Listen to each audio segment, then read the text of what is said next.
Muchas gracias por esperar.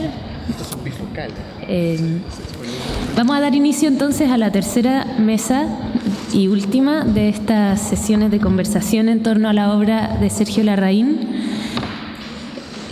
Agradecemos a nuestros panelistas y agradecemos la presencia de todos ustedes. Esta tercera mesa tiene como título Lugares comunes y otros sitios. Chile en la fotografía de Larraín. Proponemos pensar aquí a Larraín como una especie de constructor de paisajes imaginarios en los que Chile aparece o desaparece de modos muy diversos que nuestros invitados nos ayudarán a descubrir.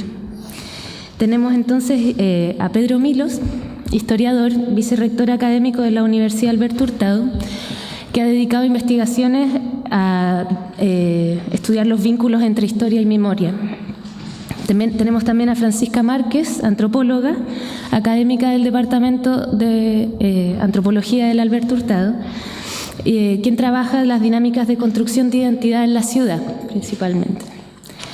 Y tenemos también a Gonzalo Leiva, historiador y académico del Instituto de Estética de la Universidad Católica, quien ha desarrollado una importante investigación en torno a nuestro protagonista.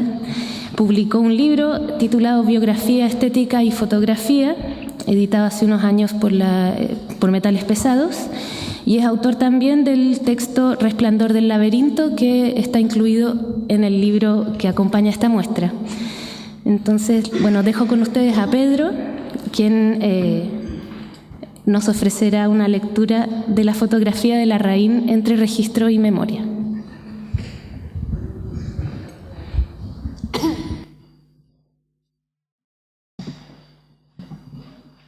Bueno, muy buenas tardes. Muchas gracias por la invitación y por acompañar esta conversación. La verdad es que yo les voy a confesar algo. Yo tuve una primera aproximación a esto que nos solicitaron, que en el fondo era mirar la obra de Sergio Larraín y en el caso particular mío desde la perspectiva de la historia o de un historiador. Y la verdad que mi primera aproximación fue desde esa óptica, pero desde una perspectiva más o menos tradicional, en el sentido de concebir, mirar, ver, valorar la fotografía de Sergio Larraín como una fuente histórica, ¿no? Me parecía que eso era lo más evidente. Nuestro trabajo historiográfico se ve muchas veces favorecido, facilitado por las fuentes iconográficas y bueno, aquí hay un conjunto de material tremendamente valioso desde esa perspectiva. Respecto de eso, ¿por qué esa fue mi primera aproximación? Porque hay que recordar que para la historiografía, la verdad que hay tres conceptos que son claves, ¿ya? Y que son los que a uno o a las escuelas historiográficas y uno como parte de esos referentes le permiten ubicarse en la disciplina y en el modo como entrar a la disciplina. Y esos tres conceptos son el concepto, entre comillas, de verdad histórica, ¿ya? Siempre hay una cierta búsqueda de la verdad detrás de una investigación histórica. O, por último, los historiadores somos demandados muchas veces por la sociedad, por nuestros contemporáneos, de que aportemos elementos, ojalá veraces, verídicos, creíbles respecto del pasado. Y, por tanto, cómo uno entienda la verdad histórica va a definir la posición historiográfica, pero más allá de las posiciones historiográficas, la verdad, poco importan las características del trabajo que uno realice. El segundo concepto básico y que define un poco el trabajo de los historiadores es el de hecho histórico, ¿ya? ¿Qué constituye un hecho histórico, ¿no?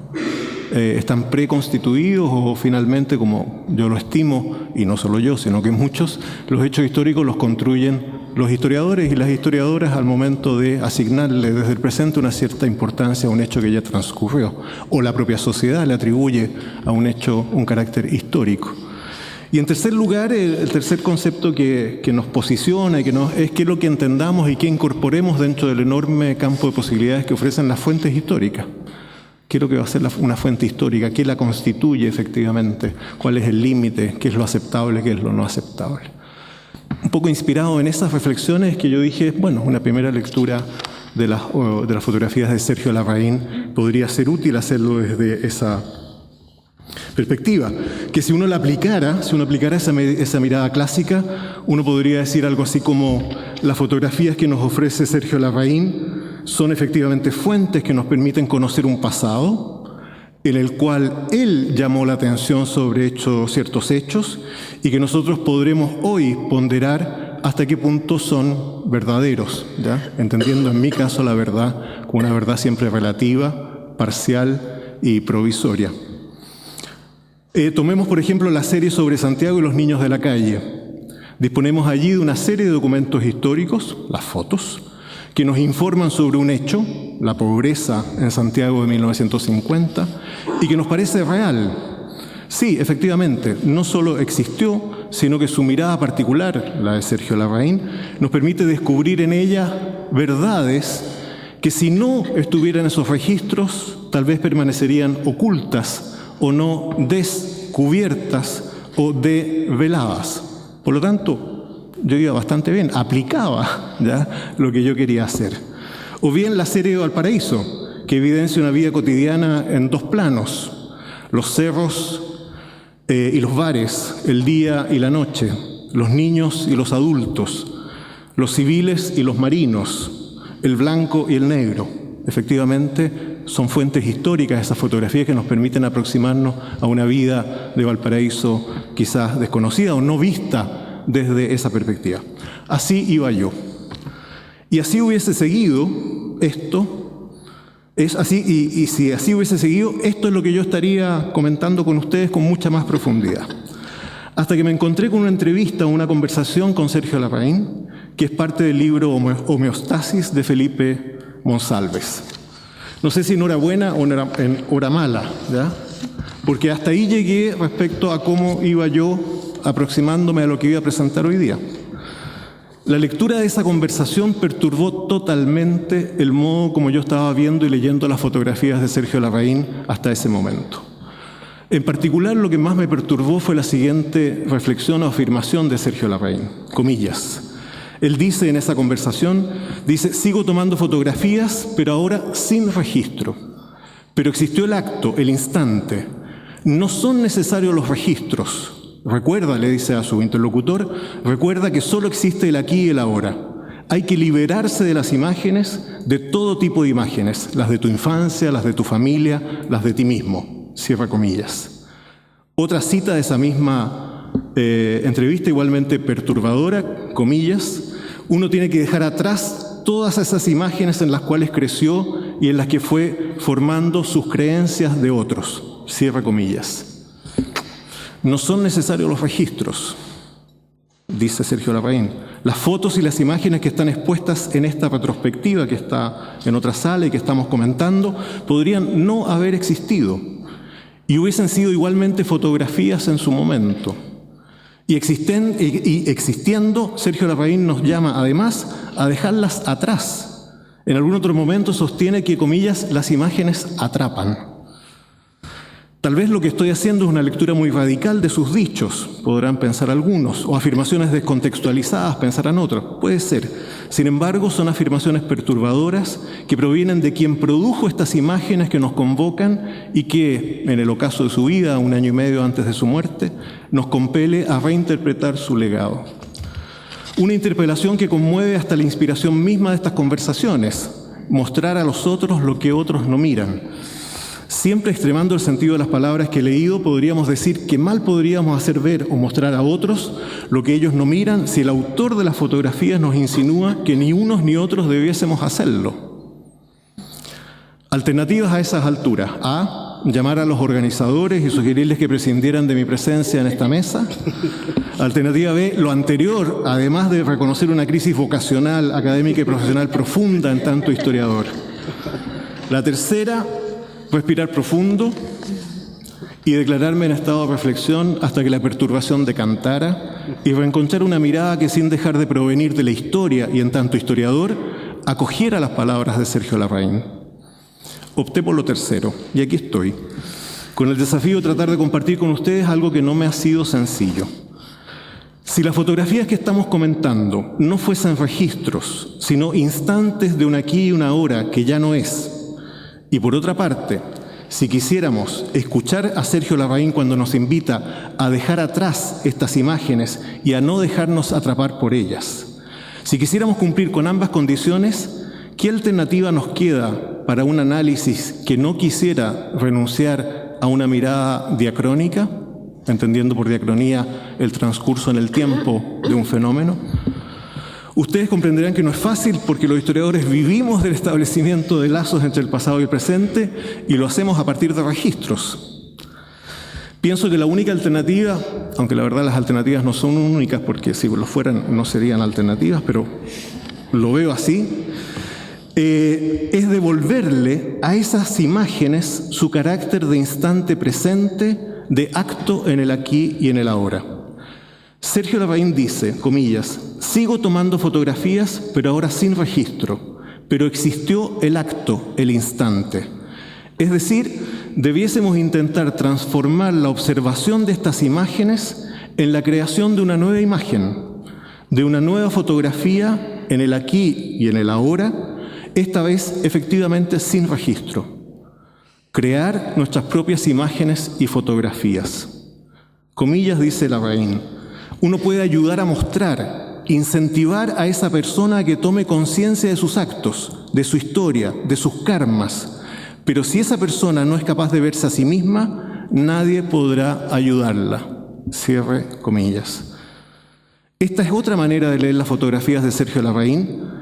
En realidad no leerlas, sino más bien reescribirlas o retomarlas, y me permite aproximarme a esta conversación desde otra perspectiva, pero siempre relacionada con la historia. Esto porque lo que he intentado describir como esta recreación de las imágenes de Sergio Larraín, para no quedar atrapados en ellas y para no entenderlas solo como registros, no es muy distinto a los procesos de memoria, otras de las preocupaciones de los historiadores. En efecto, la memoria no es sino la posibilidad de cualquier sujeto, individual o colectivo, que tiene de resignificar el pasado desde el presente a partir de sus recuerdos o de los recuerdos en general. Eso es lo que ocurre cuando hacemos uso de nuestra memoria o cuando ella se activa a pesar de nosotros mismos. Nos recordamos de aquellas cosas, vivencias, lugares, experiencias, sonidos, olores, imágenes que por algún motivo nos resultan significativos en el aquí y en el ahora, en el presente. La memoria o el acto de recordar es siempre un acto que se realiza en tiempo presente y cada vez es distinto al anterior y diferente al posterior si lo hubiese. No nos recordamos ayer o mañana, nos recordamos hoy. Lo podremos haber hecho también ayer o lo podremos volver a hacer mañana, pero cada vez el recuerdo será distinto.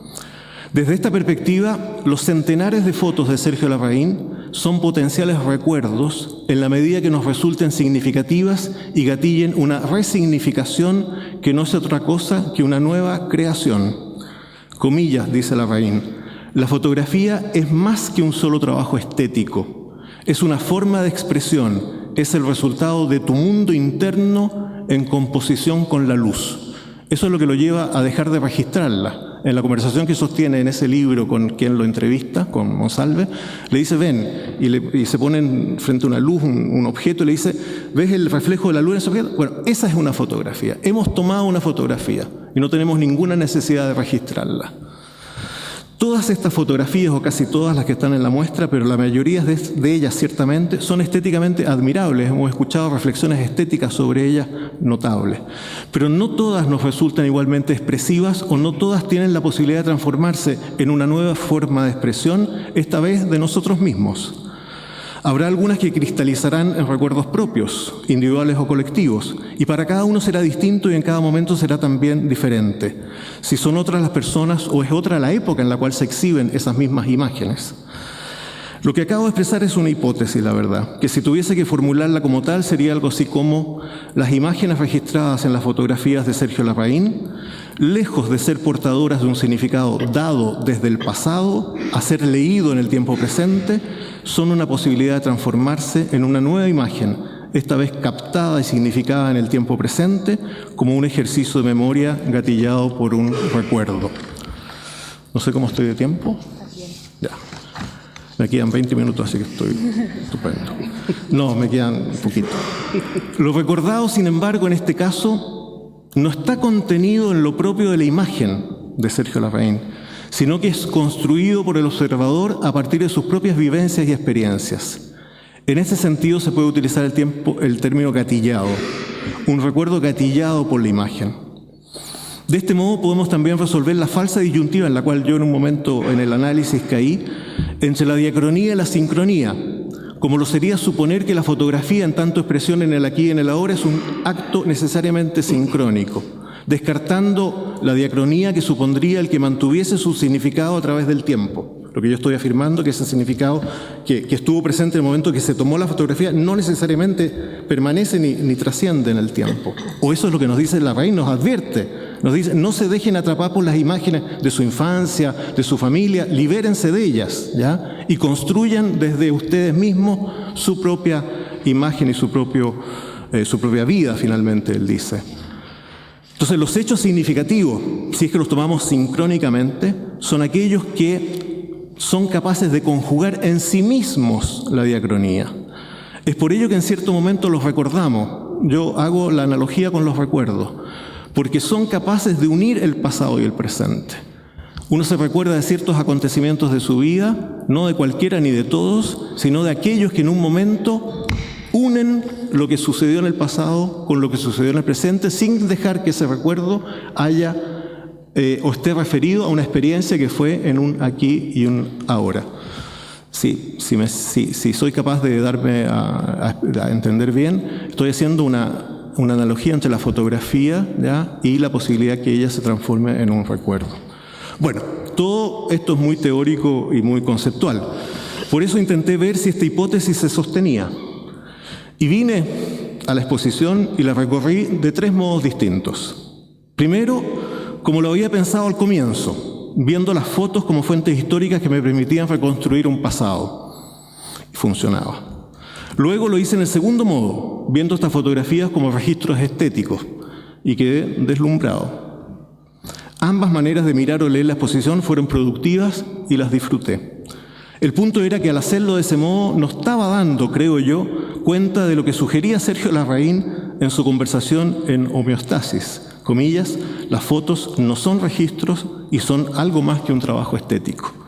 Y la recorrí en un tercer modo, dejándome llevar por aquello que gatillaba en mí algún recuerdo o que me incitara a una resignificación de mí mismo ahora en el tiempo presente. Aquello que activaba mi propia memoria, aquello que no necesariamente era un recuerdo o una memoria transmitida por la imagen, y la fui anotando en un papelito. Una de ellas, ¿qué hago? Una de ellas, queda poco de verdad, que ejemplifica bien, creo yo, aquello que quiero compartir con ustedes, porque simplifica al máximo lo que quiero decir, es la fotografía que figura en la invitación a esta conversación. Aquella de la mujer joven, de peinado alocado o desbocado, como ustedes prefieran, en primer plano, con las manos entrecruzadas, de ojos somnolientos y sonrisa enigmática entre seductora y satisfecha. Y con unas cajas de limón soda un poco fuera de foco al fondo. Pues bien, verla fue activar el recuerdo de algunos días domingo en la mañana en que en mi infancia viajaba con mi padre fuera de la ciudad y hacíamos un alto casi ritual en una fuente de soda a la altura, digo fuera de la ciudad, era la calle Gabriela, en la que yo tenía la posibilidad de pedir una bebida para mí solo. Normalmente éramos 5 hermanos, ¿eh?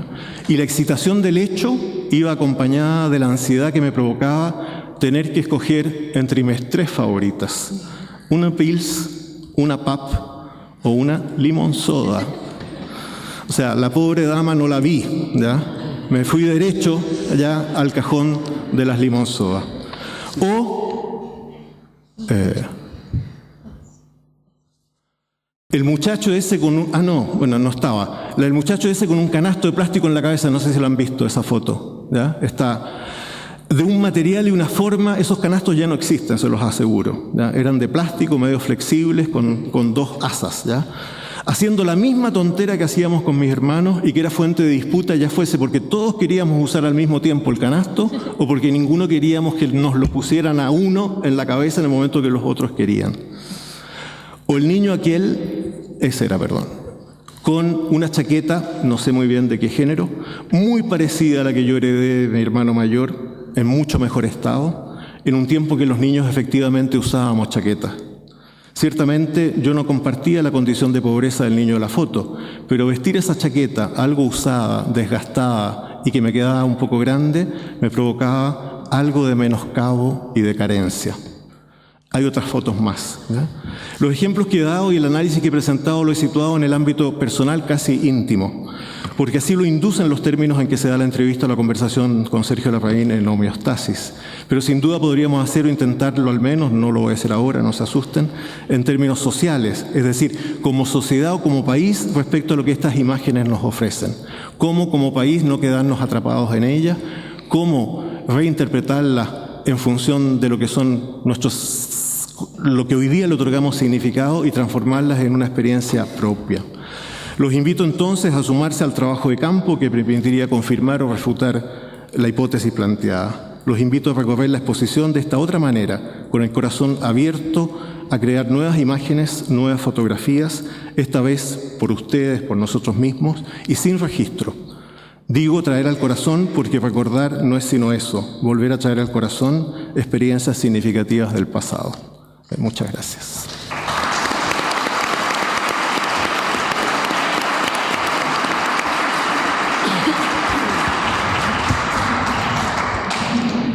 Muchísimas gracias, Pedro, por esta... ¿Hacer un cambio aquí? Sí, por favor, con Francisca, por esta muy inspiradora presentación. Y damos ahora la palabra a Francisca Márquez, que va a presentar un texto titulado Forma y movimiento, las calles de Sergio Larraín.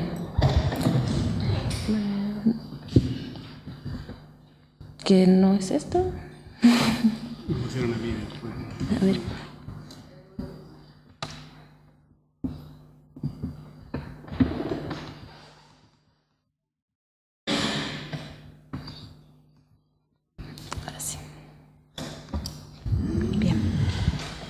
Buenas noches a todos. Me sumo a los agradecimientos de los panelistas anteriores. Ha sido además una manera obligada, un poco obligada, de reemplazar a mi colega Pedro Well, pero le agradezco porque, y así aparezco en el programa, porque me obligó a venir varias veces acá a esta exposición, traer a mis alumnos y disfrutarla. Voy a hablar solo en 3 tiempos, no es mucho rato lo que voy a hablar. Un primer momento en que quiero hablar de algo que llamé carne y piedra en la fotografía de Larraín, usando a Sennett en realidad. Luego quiero hablar de este fotógrafo de sí mismo y de nosotros, de alguna manera siguiendo la línea de Pedro Milos. Y finalmente, retomando la invitación de esta mesa, Chile en los ojos de Larraín y de nosotros, evidentemente. En relación a carne y piedra, la primera entrada que quiero hacer. Yo la primera foto que conocí, me imagino como muchos de ustedes, la primera foto de Sergio Larraín, la que además preside este libro, este hermoso libro, fue esta de 1959, de las 2 niñas que avanzan por el pasaje Babestrelo en Valparaíso. Una foto muy similar además a alguna que se tomó el mismo año en la Villa Portales. Me dejó muy sorprendida. Una fotografía mágica, dijo el propio fotógrafo de esta foto. Imagen que me llevó entonces a recordar de manera muy rápida y espontánea al cineasta italiano Michelangelo Antonioni. Y esa fuerza que Antonioni imprimía y que otorgaba al encuadre de los cuerpos en la materialidad del paisaje y de la arquitectura. Como si la vida o los cuerpos y la forma arquitectural, carne y piedra, no pudiesen sino ser cómplices para poder existir, para poder ser. Esto mágicamente lo descubrí también en Larraín. A mí Antonioni siempre ha sido mi gran director. Conversando sobre estas ideas con mi amigo el profesor Pablo Miranda, que no sé si estará acá, me confirmó que esta asociación tan espontánea y rápida entre el fotógrafo y el cineasta no era antojadiza. Y me contó algo que alguno de ustedes posiblemente sepa, que fue en una fotografía de Larraín que Cortázar se inspiró para su cuento Las babas del diablo. En esa fotografía de un gran parque, Larraín descubre oculto en el follaje una pareja de enamorados. De allí, del cuento de Cortázar, Michelangelo Antonioni sacó justamente la idea de Blow Up, una de mis películas favoritas también. La película donde la fotografía de un gran parque nuevamente, en la cual una pareja discute en uno de sus rincones, desencadena la trama de la historia. El negativo de la fotografía se convierte así en la gran evidencia del crimen y el proceso revelado en su medio de investigación. Hurgando nuevas fotografías, para poder hacer esta presentación, descubrí un Larraín donde la pregunta por los cuerpos en el paisaje, al igual que en Antonioni, surge una y otra vez como metáfora de algo más complejo que la simple forma.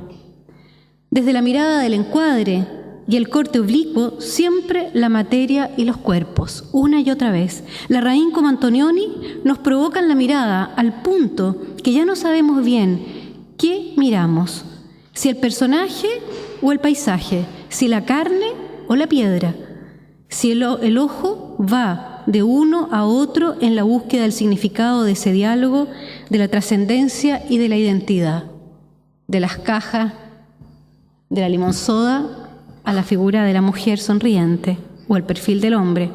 En estas imágenes los personajes son también el paisaje, ya sea como fondo, como soporte o encuadre. Se nos anuncia que carne y piedra dialogan en la búsqueda de esa completitud siempre inacabada que es el sujeto.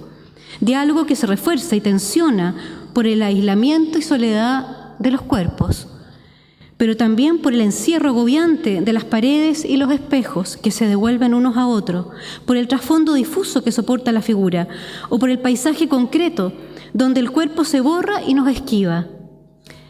En estas imágenes del cine de Antonioni y la fotografía de Larraín, los personajes están siempre buscando un lugar en esa escenografía que es la calle, la ciudad, la escalera, la alcantarilla. La búsqueda de un lugar donde poder ser, donde poder estar. ¿El paraíso perdido? No sabemos. La identidad, en términos del fotógrafo y de este cineasta italiano, no existe. Ella se construye en perpetuo movimiento, al menos lo que yo leo en su fotografía. De allí que como espectadores de estas imágenes nos quedamos fijados buscando algo que se nos ofrece de manera concreta en el encuadre de la fotografía. La imagen puede parecer obvia, conocida, porque todos hemos caminado por esas veredas humedecidas.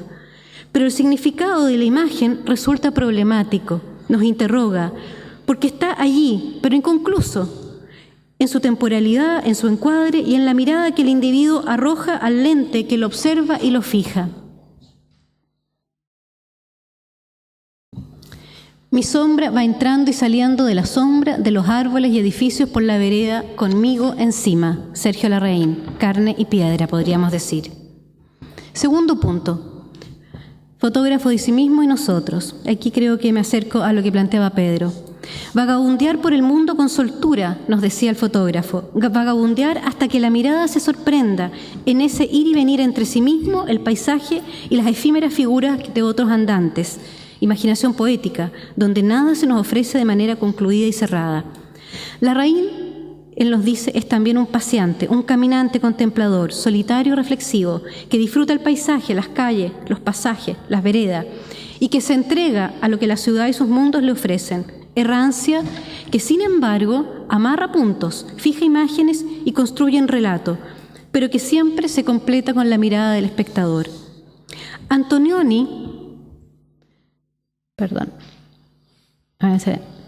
Antonioni decía que dentro de nosotros las cosas parecen puntos de luz sobre un fondo de niebla y sombras.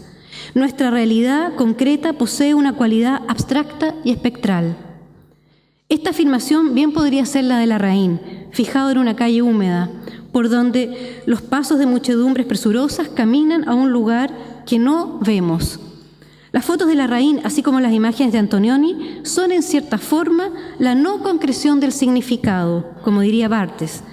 Pero yo agregaría, son siempre y son también su provocación, la provocación del significado. En estas imágenes, los cuerpos emplazados en el espacio y la materia nos abren a esos complejos deseos del hombre de escapar, pero a la vez de aferrarse a la propia identidad. De allí que las fotos de Larraín jamás puedan parecernos un absurdo y mero cliché. Pero el fotógrafo nos sugiere, jamás nos impone, el significado de los personajes en el hacer y en el sentir. Y esta convicción de que el significado no finaliza en la imagen fijada por la fotografía, sino que continúa, no solo es lo que crea la fascinación por escudriñar más allá del encuadre de la fotografía, sino que transforma su obra en una obra de muchos, de todos nosotros. Todos estamos en ella, porque todos somos de ahí, porque todos estos personajes somos nosotros, en busca de sí, como las babas del diablo. Esta cita de Julio Cortázar me parece maravillosa, un trabalengua, ¿no? Nunca se sabrá cómo hay que contar esto, si en primera persona o en segunda, usando la tercera del plural o inventando continuamente formas que no servirán de nada. Si se pudiera decir, yo vieron subir la luna, o nos me duele el fondo de los ojos, y sobre todo así, tú, la mujer rubia, eran las nubes que siguen corriendo delante de mis, tus, sus, nuestros, vuestros, sus rostros. ¿Qué diablo? Dice Julio Cortázar, 1965. Y para terminar, haciéndome cargo de la invitación de esta mesa, Chile en los ojos. ¿Qué observa la fotografía de Larraín? Algo ya he dicho. Pero ¿qué observa y fotografía en este nuestro país de mediados del siglo XX? Rápidamente, ustedes ya vieron la exposición. En 1953, Valparaíso, un niño de chaquetas y manos en los bolsillos, como la chaqueta que tenía Pedro, ¿cierto? Camina y al fondo el muro desgastado. En 1954, un marinero observa una ventana enmarca su caminar, la ciudad puerto y sus escaleras. Ese mismo año, en Chiloé, en Chonchi, niños huilliches y la forzada pobreza rural de campesinos y pescadores. En 1955, Santiago, en el barrio de la Bolsa del Comercio, hombres de negocio conversan, ajenos al tráfico de la muchedumbre. Los niños bajo el puente del Mapocho, calles, pasajes, rejilla alcantarillado, fogatas, perros. 1956, regreso a Chiloé, las hijas del pescador juegan. En 1957, Punta Arenas, un vidrio quebrado, el viento. Regreso a Santiago, niño con un canasto de sombrero camina hacia algún lugar. 1963, nuevamente Chiloé, niños pescadores en la caleta. Araucanía, estación, tren, niño mapuche. De regreso en Santiago, el flujo de la ciudad. Los niños con los niños cuidan a los perros cuidan y juegan con los niños. Y en Valparaíso, las escaleras, más escaleras, la sombra de un hombre y un sombrero. Perros, cuerpos, más escaleras, marineros, calles adoquinadas, bar Los Siete Espejos, mujeres en sus vestidos ajustados. Espejos, mujer-hombre, triste, flor en el pelo, baila, triste, pareja baila, se besan, la imagen oblicua. ¿Esconde la cámara, la máquina fotográfica Larraín? Parece que sí. Mujer desnuda en un cuarto, los muros, la cama, bar 79. Hombres borrachos. Ese mismo año, 1963, en Copiapó, El Viajero, niños de delantales blancos, ángeles que cruzan las calles, hombres las observan, peligrosos, amenazantes desde la esquina contraria. 1977, Viña del Mar, la calle húmeda, pasos de hombre, banco en una plaza, un árbol, la soledad, una tapa de alcantarilla sinuosa, curva y brillante. No sigo. Estas son las imágenes de un Chile de hombres y mujeres que se interrogan, apostados en lugares nunca del todo definidos, porque ellos, en su mínimo existir, se transforman.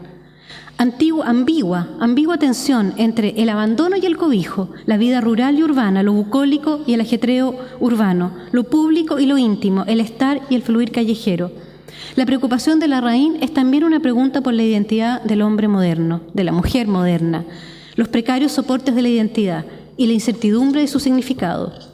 Larraín nos habla del sentido de estar en la caleta, estar bajo el puente, estar en el bar, estar en la calle, como bien advierte en esta muestra Roberto Farriol, el director del Museo de Bellas Artes, en la muestra que tenemos acá abajo. Pero también Larraín, y por sobre todo, nos habla del peso de estar en el lugar olvidado, del peso y de la incertidumbre y de la angustia de estar en el lugar de la miseria, del peso de estar en la soledad de la muchedumbre. La misma soledad de la que nos hablara Edgar Allan Poe a mediados del siglo XIX. Imágenes incisivas de un Chile rural, mestizo y pobre, que entraba irremediablemente al frenesí de la vida moderna y urbana. Frente a la fragilidad de las niñas, de los niños, la dureza moderna de la materia usada, ocupada, molestada, tensionada por estas figuras de miradas directas y frágiles. Imágenes que se construyen de opuestos, de la dureza y la volatilidad, de lo etéreo y lo concreto, del movimiento y del estar. En este antagonismo, pienso yo, subyace el significado de un país que se interroga. Es tarea del que mira excavar en estas contradicciones para dar con las huellas y marcas de esas figuras difusas y solitarias, lanzadas al vacío de los espacios y lugares públicos de la ciudad. Finalmente, es la vulnerabilidad humana, como evidencia de la metamorfosis de una sociedad que aspira a la modernidad y que apenas la toca. Fotografías en blanco y negro, de grises y nieblas, que nos anuncian la incertidumbre y las paradojas de un país que intuye su metamorfosis irreversible. Muchas gracias.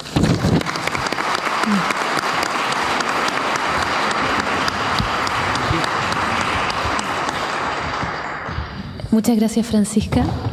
Le damos la palabra ahora a Gonzalo Leiva, quien nos va a presentar un texto titulado Romanticismo, modernidad y ficción en la obra de Sergio Larraín. Muchas gracias.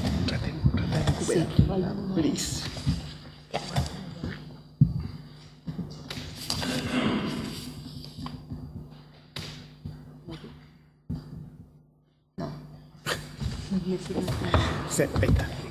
Un poquitito la anterior.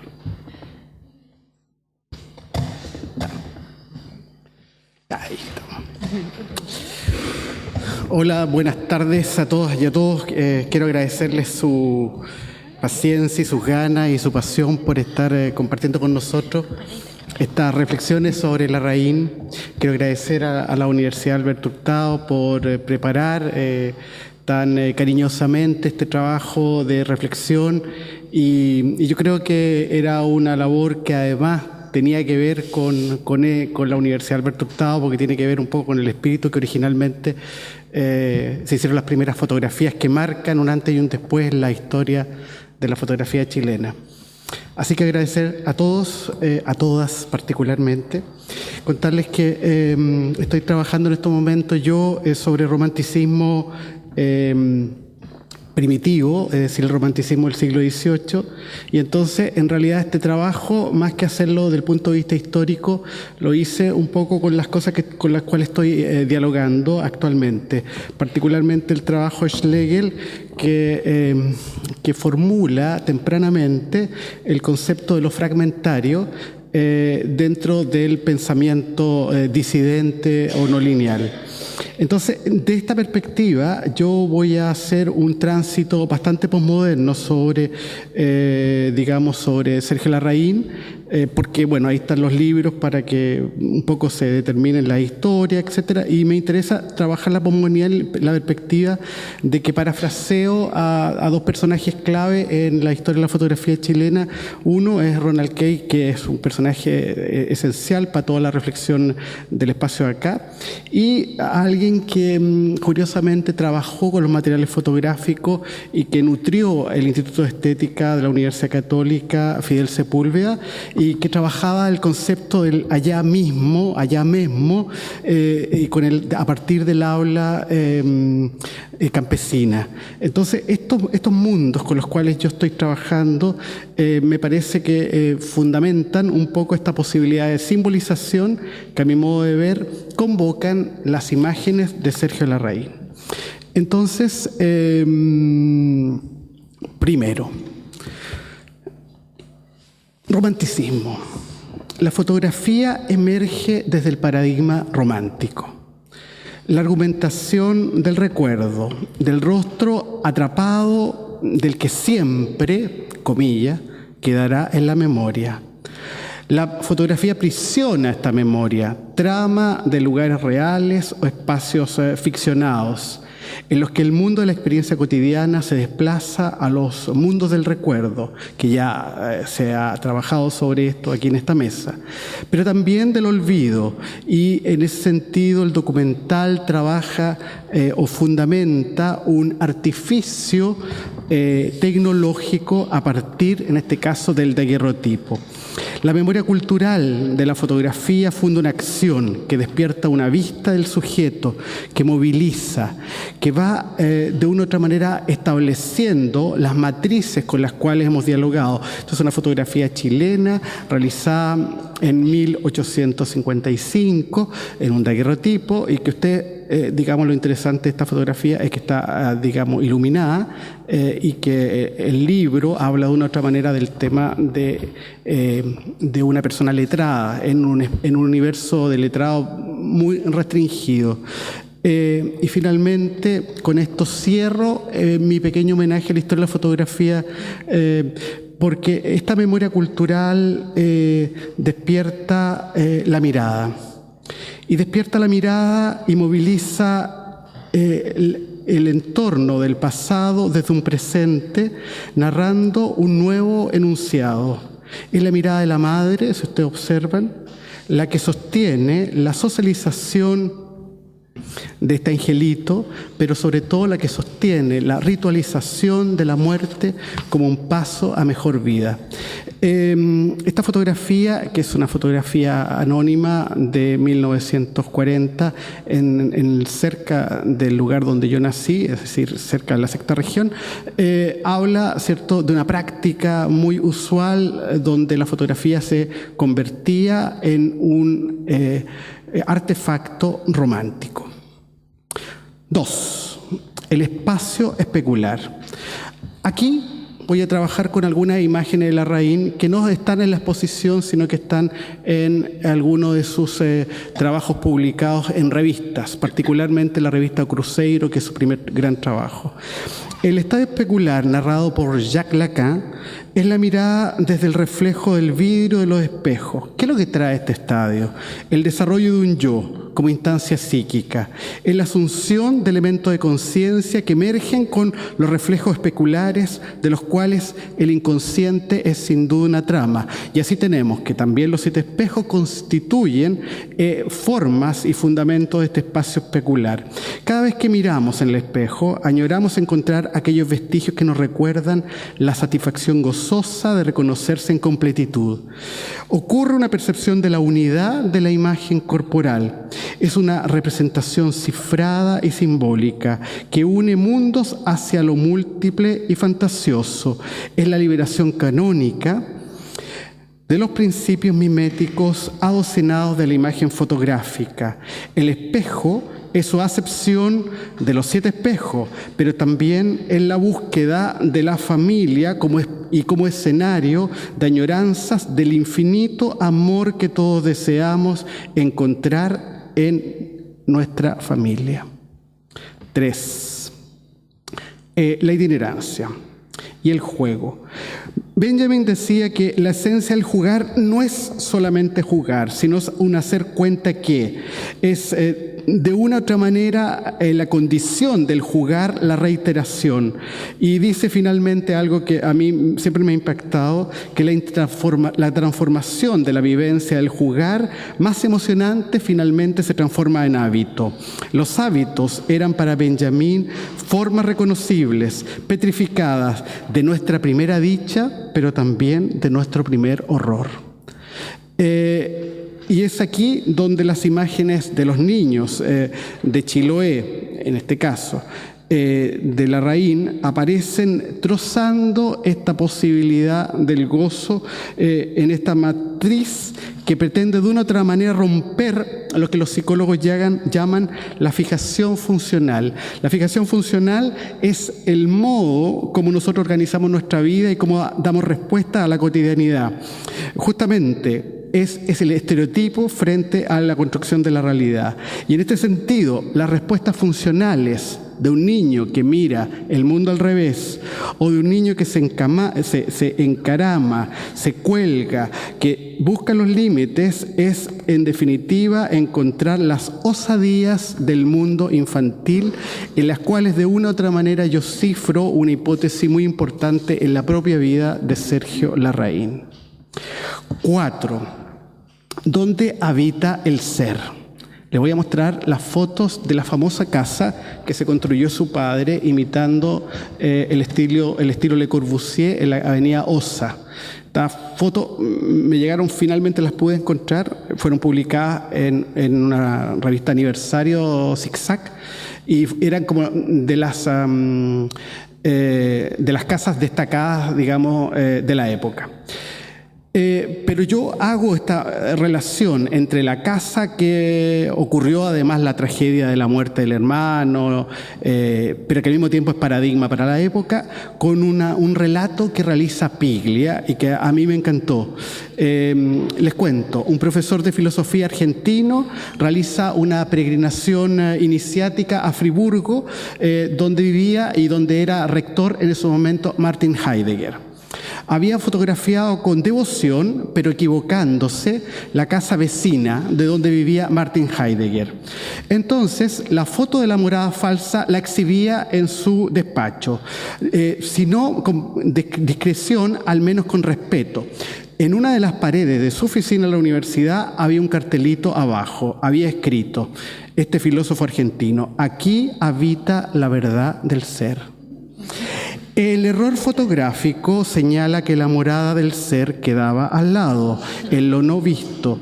Entonces me interesó recorrer esta casa, que es una suerte de visión fantasmal que no habíamos encontrado imágenes, para que vean. Esta casa fue referida en la revista Zigzag por 2 instancias, una por la arquitectura y la otra por los muebles. Nadie apaga la imagen de una casa anodina que se levanta por la acción de la cámara. Asume un rol no competente, no asignado. Son las proyecciones culturales de la época. Si uno realiza el test de la casa, recuerden que a todos le hacen alguna vez el test de la casa, hay evidentes peligros, porque la casa representa la acogida frente a los peligros del mundo. Es el mundo interno también la casa, según Freud, en la conciencia que vive en nosotros, pero esta ultramodernidad, esta suerte de estilo internacional a la chilena que el padre había realizado, el canon finalmente de la limpieza, la transparencia, de una u otra manera vehiculada a partir de los vidrios, no manifiestan la esencia con la cual Sergio Larraín quiere vivir. Es una casa de la cual huye. ¿Y a dónde huye? A las orillas del Mapocho, a la calle de Alo Contador, donde encuentra finalmente también el padre en una vieja casa de llavería, una construcción premoderna que reconcilia esas tensiones familiares. ¿Ese es el hogar?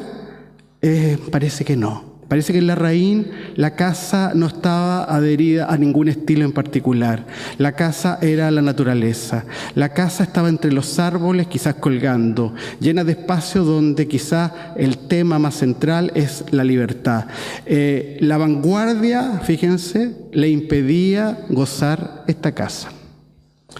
5. ¿Cómo salir de la noche doliente? Y respondió el poeta, en su noche toda mañana estriba, de todo laberinto se sale por arriba. Leopoldo Marechal. Larraín es un hombre moderno, desgarrado en la añoranza de una unidad perdida. Y es ahí donde Valparaíso asoma como el gran momento de reencontrarse con su conciencia. Esta foto tampoco está en la colección abajo, pertenece a la revista The Atlantis, donde está originalmente mostrado, y no está tampoco en el libro Valparaíso. Es una foto que muestra ese Valparaíso un poco a lo allí, ¿cierto? Así, sin personas, como el tiempo detenido, donde de una u otra manera en este mundo asoma lo que me llamó mucho la atención Carmen Bo cuando estábamos haciendo la investigación. Me pasa esta fotografía que tampoco está en la posición de abajo y que tampoco está en Magnum. la tenía ella, y que tiene que ver con el tema de la casa, a mi modo de ver, pero finalmente la chambre à soi, o sea, el cuarto propio que es la corporalidad. La corporalidad es la casa gobernada por la fuerza espiritual, y es en esa corporalidad el constructo donde él se protege y se fortalece. Hay una serie de imágenes sobre esa corporalidad que buscan la expresión y por sobre todo en esa corporalidad que busca la autenticidad. Sexto, el paisaje. Hay dos mujeres que de una u otra manera establecen,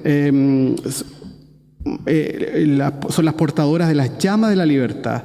Estas mujeres fueron Carmen Silva y también fue reseñada Rebeca Yáñez. Sergio Larraín logra deambular, pasar, pisar, pasear los umbrales. Benjamin dice que la ciudad es un recurso mnemotécnico del paseante solitario. Pero ¿qué pasa cuando uno pasea por los espacios siderales? ¿Qué pasa cuando el punto de vista se pierde?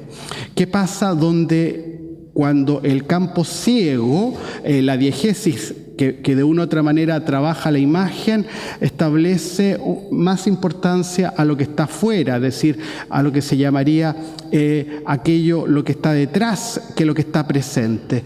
Me interesa esta indagación sobre el paisaje y en este sentido me interesa reconocer en una expresión bachtiana que se llama el puntum, que originalmente tiene que ver un poco con el querer y el no querer, un tema bastante más sutil, que el puntum se establece en Barthes como una imagen deseada más allá de lo que ella misma se muestra. Y por lo tanto es, en definitiva, la presencia del llamado punto ciego. Séptimo, el paisaje no existe. Lo encontramos geografías y comenzamos a armar el punto de vista sobre ese paisaje. El paisaje es un paisaje que pugna, y aquí me interesa particularmente una práctica que mi madre tenía. Yo no sé si mi madre era un poco rara, pero cada vez que veía un marinero en Santiago de Chile me peñiscaba y me decía buena suerte. Y yo, esta práctica que yo pensé que era una cosa ritual de mi madre, después conversando con amigos, pues bien, la vivimos mucho. Y entonces quedé pensando el tema del marinero. ¿Por qué el marinero daba suerte? El marinero da suerte porque viaja, pero sobre todo el marinero da suerte porque se permite deambular por aquellos espacios que generalmente para nosotros estaba prohibido. Pero además, el marinero es la transformación. Me encanta esta imagen, que tampoco está en la serie Valparaíso. Es una imagen donde apenas se alcanza a visualizar el gorro del marinero. Y en este recorrer Chile, en este reencontrarse con el Chile profundo, hay una serie que tampoco está abajo, por eso se las muestro, que es la serie del circo chileno. Y me encanta la presencia del circo chileno porque de una u otra manera habla de cómo somos los chilenos, cómo necesitamos tan poco para establecer ese espacio de complicidad y la pobreza en la cual vivían estos circos chilenos. Esta fotografía es importante porque es la fotografía que clausura el anuario fotográfico de 1982 de la AFI, y es la fotografía final, y por lo tanto es la fotografía que da también el estímulo a que la AFI se transforme en un referente cultural de la época en tiempos de dictadura. Y finalmente, de la misma serie del circo, les muestro este trabajo que tiene que ver a propósito de este deseo de sostenerse en el aire. La precariedad pareciera que es un sino nacional. Octavo, el paisaje nuevamente, y se los muestro desde el punto de vista del desecho industrial. Es un trabajo que tiene que ver con el Estrecho Magallanes, la línea del horizonte. Los desechos de la modernidad constituyen una presencia y promesa de progreso que fue dejando sus huellas del progreso en esos maravillosos territorios. Los instrumentales que sirvieron para dominar se acoplan en un paisaje en ruinas. La última esperanza, vaya nombre, es también la última esperanza nuestra. La Patagonia de Larraín es de un profundo dramatismo. Noveno, y con esto termino. Los gestos de la alegría, la guitarra popular, que hace versar a la gente del campo, que entusiasma en el cantar y en el bailar. La palabra de alegría viene de lo vivo y animado. Lo animado es el verbo, el movimiento, es la felicidad. La felicidad como estas familias pobres de Santiago de Chile que están construyendo su casa en la población San Gregorio, el año 61. La alegría de los niños. Observen a los niños, siempre los niños. Aquí está el Sartori, aquí está la ausencia del deseo, porque está la plenitud, lo deseado por todo fotógrafo, ese momento de eternidad absoluto. La foto final es elocuente y con la cual termino. Los niños corren. ¿Qué van a hacer los niños? Se van a fundir con el lente. Ya la fotografía no tiene sentido. ¿Qué queda en lontananza? El abrigo de la casa, la solemnidad del paisaje. Para que ocurra este fundido final es necesario que la comunidad fotográfica chilena se organice, que la iniciativa privada privilegie el rol de este autor y se pueda tener una exhibición permanente de la obra de este fotógrafo en este país para que se reconcilie con el paisaje, se reconcilie con esos niños y se reconcilie también con su casa. Gracias.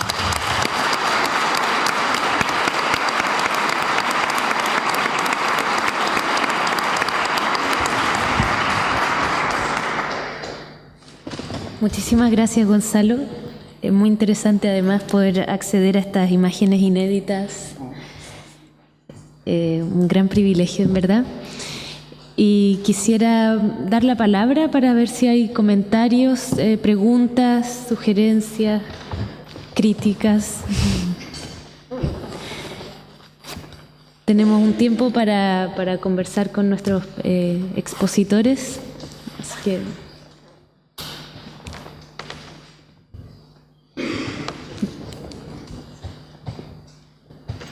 Buenas tardes. Una pequeña reflexión después de esta exposición. Yo noto en Sergio Larraín que nos da un ejemplo de vida, pero impresionante. Primero, a través de la fotografía, con la pasión que él nos muestra todas estas imágenes. Y en segundo lugar, la pasión que él entregó posterior a las tomas fotográficas en relación a su vida espiritual y puntualmente con el yoga.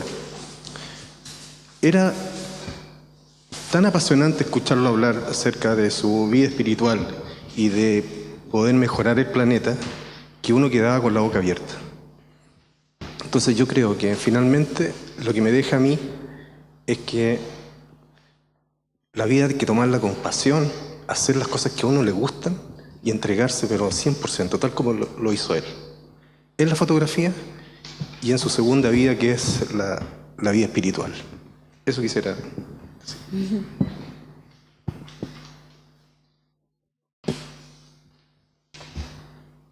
Yo tengo una pregunta para Gonzalo. Una de las imágenes que mostraste es un autorretrato, que aparece un hombre con una chaqueta puesta... Sí. Es un autorretrato que él se hace en el... él hace una investigación en la isla de Juan Fernández y que apareció en la revista Life. Y bueno, era Juan Fernández un poco de Robinson Crusoe. Claro, sí, por supuesto. Es Juan Fernández Robinson Crusoe y ahí está. Eso.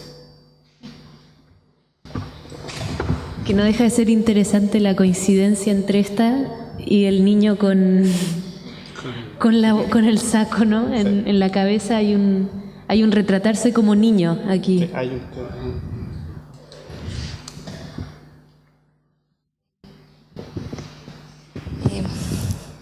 Brevemente, de nuevo para agradecer. No sé muy bien lo que voy a decir todavía, como que estoy intentando hacer una síntesis.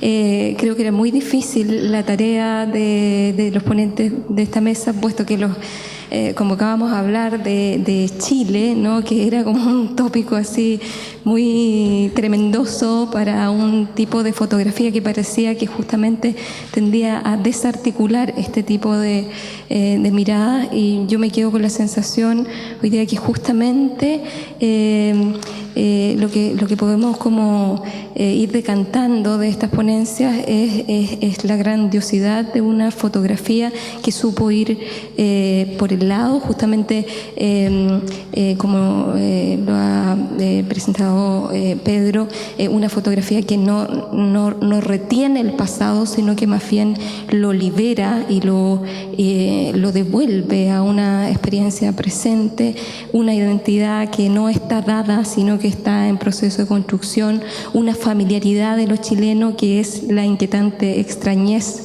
de Freud, ¿no? Ese no encontrarse tan cómodo en los lugares comunes y conocidos. Entonces, me parece que de verdad, o sea, pudimos darle a los chilenos justamente por el lado que uno quisiera reencontrar, que es esa cuestión como una especie de ausencia y estado de permanente construcción. Entonces, ese era un comentario. Quería hacer una pregunta a Gonzalo, que tiene que ver con tu conocimiento acabado de la producción visual de Larraín, y quería saber si nos podrías dar alguna impresión acerca de las diferencias que pueden notarse entre la fotografía que estamos viendo abajo, que son los registros más autorales de Larraín, respecto a la producción que puede encontrarse en las publicaciones periódicas, en O Cruzeiro, en las revistas internacionales para las que él hizo más bien fotografía, fotoperiodismo, no sé si es la palabra, pero más bien relatos vinculados a la actualidad y al registro. Sabemos que incluso Larraín hizo fotografía para la revista Paula, fotografía de moda. Entonces sería interesante que nos hablaras de eventuales contrastes o tal vez continuidades que se dan entre el trabajo más autoral y el trabajo para medios. Efectivamente, bueno, sé que Larraín trabajó muchísimo en los medios, como una manera de sustentarse originalmente y como una manera además de empezar a construir su camino autónomo. Y en ese sentido, la revista O Cruzeiro es la revista clave, porque es la revista que formula sus primeros trabajos y que tienen además que ver a propósito con el redescubrimiento de América Latina. Y ese redescubrimiento de América Latina no lo hace solo, sino lo hace con su padre, a propósito también de por qué su padre empieza a coleccionar todo el trabajo arqueológico que hoy día es el Museo, ¿cierto?, de Arte Precolombino. La revista Cruzeiro se transforma como en la primera ventana de su trabajo. Él era el fotógrafo del director de periodismo de la Universidad de Chile, que se llamaba Santiago del Campo, que era una persona muy influyente y además un animador cultural. Era el director de la revista Pomaire y por lo tanto él tenía una cercanía muy, muy potente con el mundo de la visualidad. Fue uno de los gestores de la traída de la familia del hombre a Chile. Entonces, es decir, hay una suerte de, podríamos decir, de ambiente cultural que a él lo lleva primero a ser fotógrafo de temas, que Santiago del Campo elegía, pero, y lo interesante es que a finales de los 50, él empieza a hacer reportajes y empieza a hacer los textos. Es decir, se transforma ya en una suerte de fotoperiodista en sentido estricto.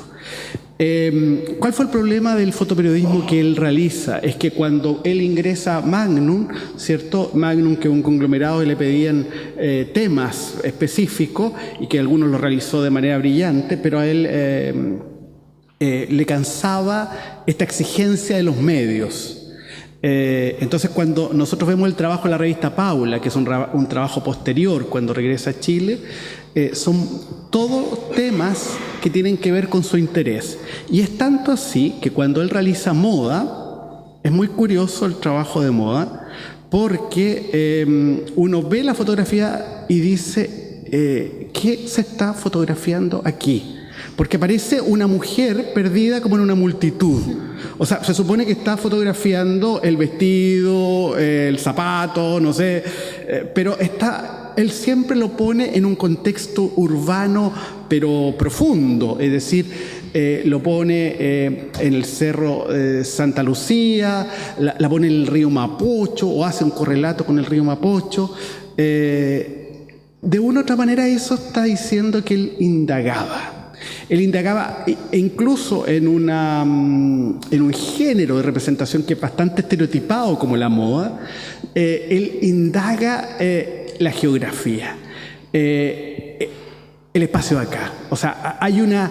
De verdad les digo, o sea, yo así como mirándolo de perspectiva, hay como una visión extremadamente francesa del trabajo de Sergio Larraín, pero yo creo que el trabajo de mayor hendidura tiene que ver con la identidad de este país, porque además tiene que ver con su propia identidad. Eso. No sé si allá hay una. ¿Sí, no? ¿Dónde está la mano?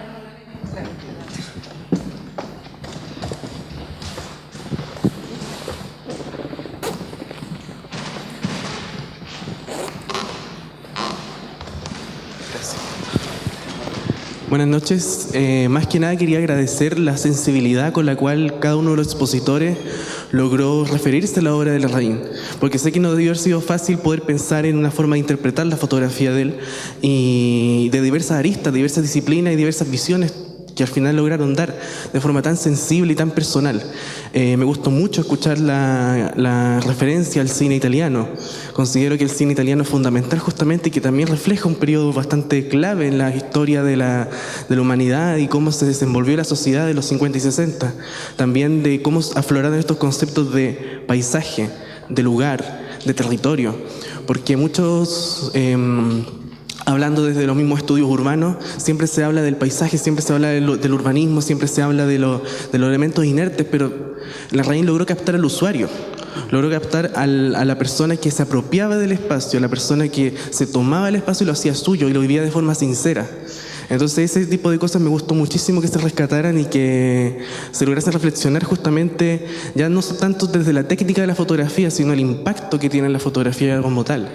En un contexto, consideremos la década de 50 y 60, cuando empieza esta sociedad de consumo, una sociedad mucho más artificial, pero que justamente en América ya se estaba mirando hacia adentro, como se dijo ahora recién, la identidad. Eso, muchas gracias.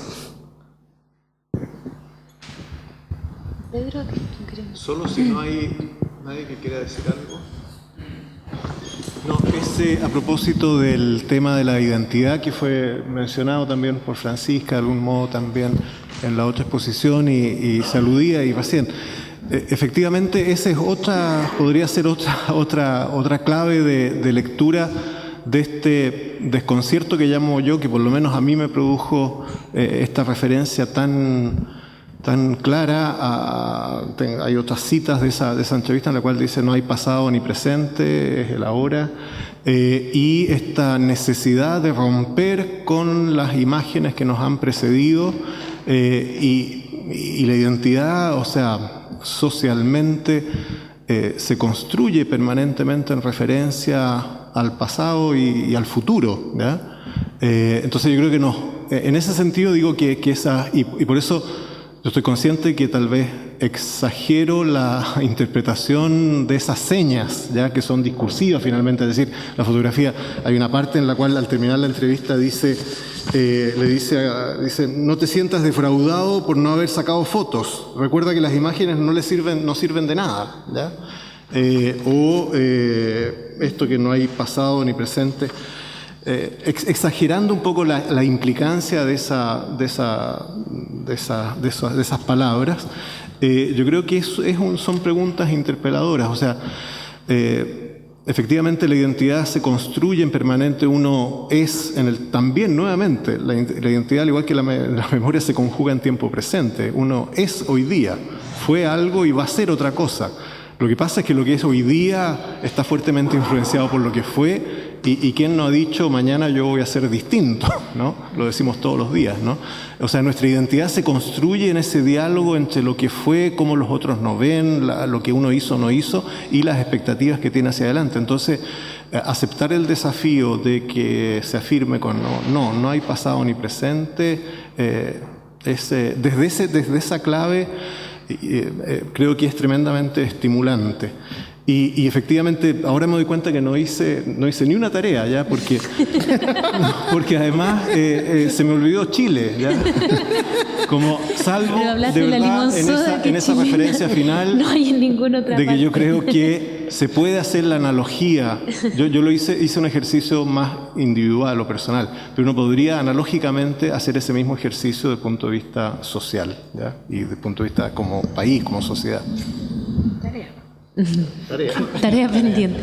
Pero de todas maneras, como decía Ana María, es interesante pensar que la convocatoria fue hablar de Chile y las respuestas fueron oblicuas, como la fotografía de Larraín es, y pensar que este es un Chile mirado desde un viajero, desde la mirada de un viajero, ¿no es cierto?, que siempre mantuvo esa condición de extrañería.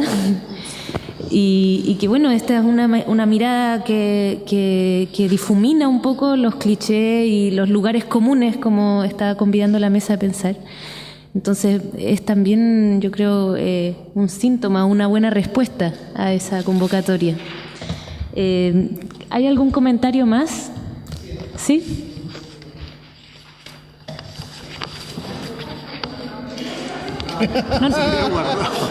No nos queremos ir. Ya está. Bien, yo hablo desde otro plano, no sé mucho de fotografía, vine a ver qué podía sacar de acá, en realidad. Y me parece muy interesante el ejercicio. Olvido rápido los nombres, pero de nuestro primer expositor. Un ejercicio un poco de desnudez, ¿cierto? Pero que a mí me evoca un ejercicio o una reflexión o un impacto más bien subjetivo de lo que ocurre al mirar la fotografía, sin despreciar las dos primeras vueltas de la exposición, ¿cierto? Que evidentemente por su formación resulta más fácil hacer una línea de tiempo en esta fotografía. Con eso quería llegar a lo que expone nuestro tercer expositor, que tampoco recuerdo su nombre, me disculpa. Gonzalo. Es cómo finalmente ese ejercicio subjetivo de encontrarse con una fotografía que evoca algo, podemos responderla tal vez desde Jacques Lacan, en el sentido de que esa imagen también puede ser un espejo que finalmente lo que me entrega a mí es a mí mismo de vuelta, o a mí mismo patas para arriba, como aparecía en la fotografía.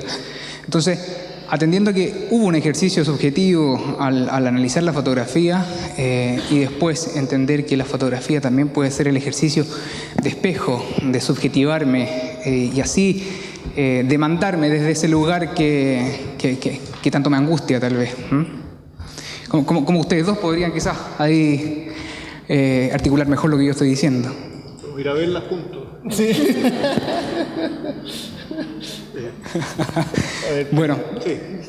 Tal vez no necesita respuesta a mi pregunta, mi comentario disfrazado de pregunta. En un espíritu dialógico. Ya, efectivamente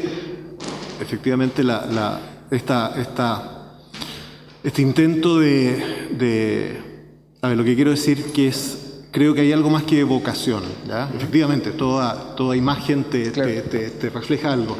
Lo que creo que me interesó explorar, y uno podría seguirlo explorando, es una mayor prescindencia de la fotografía, ¿ya? De esa imagen, ¿ya? Que pudo no haber sido registrada, así es que, y por lo tanto que tiene es muy efímera, Y este intento, todo esto tratando de hacerle caso a Sergio Larraín en lo que dice, ¿ya? Uno podrá hacer otra cosa finalmente, pero esto de que si uno no se ayuda a uno mismo es imposible. O sea, y tal vez tienes razón que hay una cosa de sentido común de cualquier visitante a una muestra, cualquiera ella sea, de tratar de entender lo que el autor quiso decir, ¿entiendes? Pero tal vez un exceso de interpretación de lo que está detrás, ¿ya?, de la fotografía estaría contradiciendo algo que al término de sus días él pide casi a gritos, por lo menos en esa entrevista, de que nos libremos de la imagen, de que los registros no son importantes y que lo que vale es la experiencia entre la luz y el fenómeno. Pero tienes razón de que hay algo también de sentido común en esa tercera vuelta, ¿no? Que fue la tercera en todo.